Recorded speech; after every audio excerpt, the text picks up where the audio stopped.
Assalamualaikum kalian semua, semoga kalian semua selalu sehat. Kembali lagi bersama channel kami Randy Oscar. Buat kalian yang baru saja bergabung, silahkan like, komen, dan subscribe, agar kalian tidak ketinggalan video-videoku selanjutnya. Di episode kali ini Mimin akan menceritakan Supriyah kabur, dan Data murka kepada Nakusha. Episode dimulai, Naku dan Supriyah akan berangkat menuju salon, dan mereka pun naik ke mobil.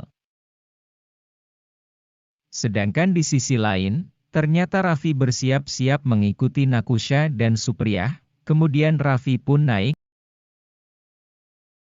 Di dalam perjalanan Raffi sedang menerima telepon dari Kalawati, dan membuatnya tidak fokus, sehingga hampir saja menabrak pengendara motor. Nakusha pun mulai menyadari bahwa dirinya ada yang mengikuti, dan Nakusha pun memastikan dengan melihat kaca spion, bahwa dirinya benar-benar sedang diikuti. Akhirnya Naku dan Supriyah pun tiba ke tujuan, sembari Naku memastikan situasi sekitar aman. Untuk calon istri tuannya, Naku dan Supriyah pun turun dari dalam mobil, kemudian mereka pun masuk ke dalam salon, dan Supriyah pun mulai di make up. Rasa khawatir dan gelisah pun terus menghantui Nakusha. Naku selalu terbayang bahwa dirinya dan Supriyah ada yang mengikuti. Akhirnya Supriyah pun selesai di make up, sedangkan di sisi lain, para keluarga dan tamu undangan sudah menunggu kedatangan calon istri. Kemudian Nakusha dan Supriyah pun kembali untuk pulang.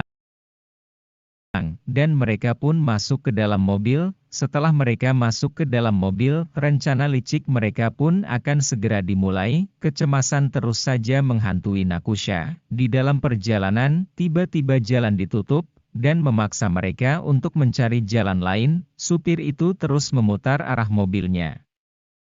Kemudian mobil Supriyah pun melewati kamar mayat. Disinilah rencana busuknya dengan Rafli akan segera dimulai. Demi melancarkan rencana busuknya, Supriyah pun berpura-pura kehausan, dan kemudian Supriyah menyuruh Nakusha untuk mencari air kelapa. Sedangkan para suruhan Rafli pun sudah bersiap-siap sambil menunggu Naku pergi keluar mencari air kelapa. Kemudian Naku pun segera turun untuk membeli air kelapa, yang tak jauh dari mobilnya. Di sisi lain, orang suruhan Supriyah dan Rafli pun mulai melancarkan rencananya. Mereka mulai mengangkat mayat, yang nantinya untuk dimasukkan ke dalam mobil, yang dibuat mirip sedemikian rupa dengan penampilan Supriyah. Rafli dan Supriyah pun turut membantu anak buahnya untuk mengangkat mayat tersebut, sedangkan Nakusha pergi ke si penjual kelapa dan menghampirinya, dengan tanpa kecurigaan sedikit pun. Naku hanya fokus untuk mencarikan minum untuk majikannya itu. Sesekali Naku pun menolehkan matanya untuk mengawasi Supriyah. Namun tetap saja, aksi mereka tidak dapat dilihat si Naku. Di sisi lain, Rafli dan suruhannya itu sudah mulai mengangkat dua mayat itu ke dalam mobil yang dinaiki Supriyah dan Naku itu. Setelah aksinya berhasil, kemudian Rafli membawa Supriyah berlari menjauhi mobil tersebut. Karena mobil itu sedikit lagi akan mereka ledakan, menggunakan remote yang sudah mereka rakit sedemikian rupa. Singkat cerita, akhirnya Rafli pun meledakkan mobil tersebut menggunakan remote control. Seketika mendengar ledakan yang berada di mobil, Naku pun terkejut, dan langsung teringat bahwa ledakan itu terjadi di mobil yang dia tumpangi dengan Supriyah.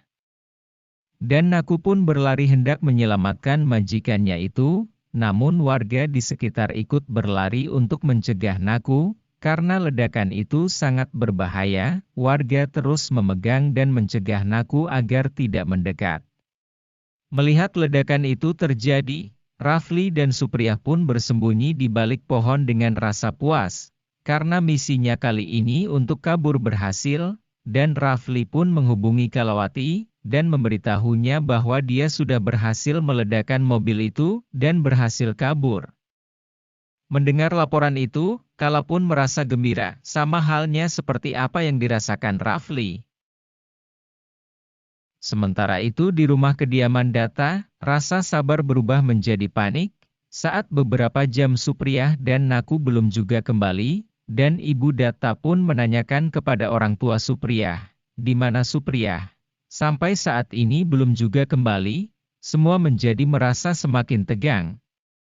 Dan Datta pun menyuruh Baji dan anak buahnya untuk mencari Supriyah dan Naku. Saat Baji hendak berangkat mencari, akhirnya Naku pun tiba, dengan wajah yang penuh air mata dan sedih.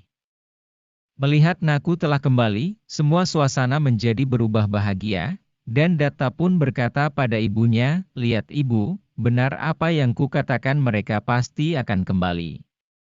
Ibu Datta pun tersenyum, namun, di saat Baji bertanya kepada Naku, "Nakusha di mana Supriyah?" Namun Naku hanya terdiam dan menangis. Melihat Naku tidak menjawab, membuat Baji pun membentaknya.